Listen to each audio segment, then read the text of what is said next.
ఈ ల్యాండ్ ఎప్పటి నుంచి గుడికి సంబంధించింది, ఇప్పుడు గురుద్వారా వాళ్ళు వచ్చేది మాకు సంబంధించి అంటున్నారు.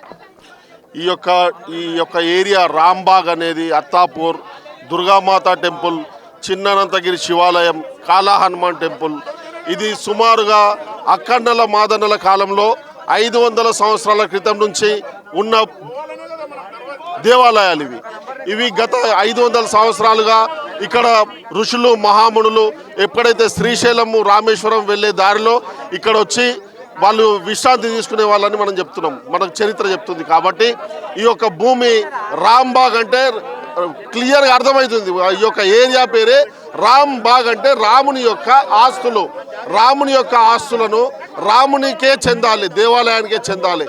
ఇది యొక్క దేవాలయానికి చెందిన భూమిని 500 సంవత్సరాల్లో లేకుండా ఈరోజు కొత్తగా వచ్చి ఇవి మా భూములు అనడం కరెక్ట్ కాదు. ఇవి దేవాలయ భూములు, ఇవి రాంబాగ్ భూములు, ఇవి సీతారామచంద్ర స్వామి దేవాలయానికి చెందిన శివాలయం.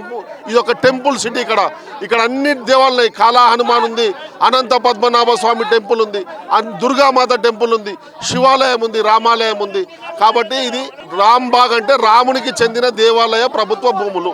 ఏం డిమాండ్ చేస్తున్నారు ఇప్పుడు? మేము ఏం డిమాండ్ చేస్తున్నామంటే శనివారం నాడు వరకు ఏదైతే పరిస్థితి ఉందో ఆ విధంగానే ఉండాలి.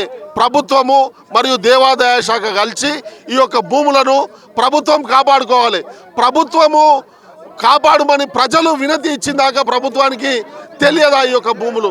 ప్రభుత్వ భూములను ఎక్కడైతే ప్రభుత్వం కోసము ప్రజల కోసం వేలం పాటలు పెట్టి కోకాపేటలో అమ్ముకుంటారు. మరి ఇలాంటి భూములు కబ్జాలకు గురవుతుంటే అధికార వ్యవస్థ, అధికారంలో ఉన్న తెలంగాణ ప్రభుత్వము ఏం చేస్తుంది?